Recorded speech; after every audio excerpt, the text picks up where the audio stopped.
Hyvä. Tulkaa tänne. Siihen hienosti. Hyvä. Hyvä, hyvä, hyvä. Kaikki sieltä ja sit voi laittaa lamput päälle ja katsoa mikä siellä on.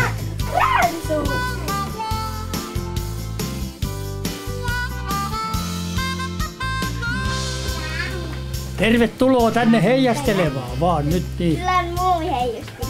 Varmasti hyvin pimeässä. Sulla on aika pimeä. Näittekö tämän heijastimen tuolta kaukaa? Kyllä. Ei. Tää oli aika kirkas mun mielestä. Entä tää heijastin? Ei se heijasta. Miksi se heijastaa? Meillä on heijastin. Niin se ei oo heijastin. Miksi heijastimet heijastaa? Meinaan, entä jos Valtteri varmaan osaa selittää sen paremmin. Heijastin väläyttää valon takaisin pimeästä ja näin autoilijat ja pyöräilijät näkevät sinut paremmin. Tiedättekö muuten lapset, että palomiehet tarvitsee kans heijastimia? Hei lapset, mitäs jos mentäis katsomaan, että miltä tuo Valtteri näyttää noissa palomiehen varusteissaan? Joo.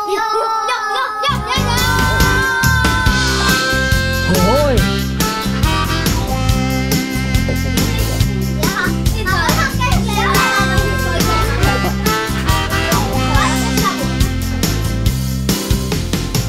Palomiehillä on heijasti niin, että palomies näkyy savussa paremmin. Mutta hei kuule Valtteri, minkäs takia se sitten meille muille on kans niin tärkeä? Heijastin on kaikille välttämätön.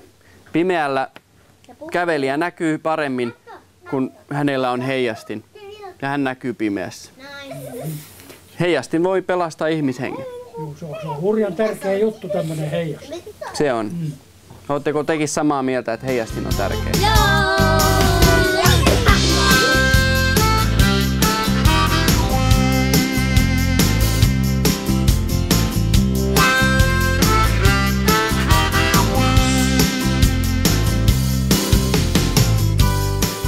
Tiedätkö Emmi, millaisia ovat olleet ensimmäiset heijastimet jalankulkijoille? Kumihiutalemmulla. Ihan totta. Olitpa fiksu. Se oli helppo nakki. Pimeällä heijastimen käyttö on liikenneturvalaissa määrätty, eli meinaan se on pakollista. Laitetaanpas sitten heijastimet heilumaan.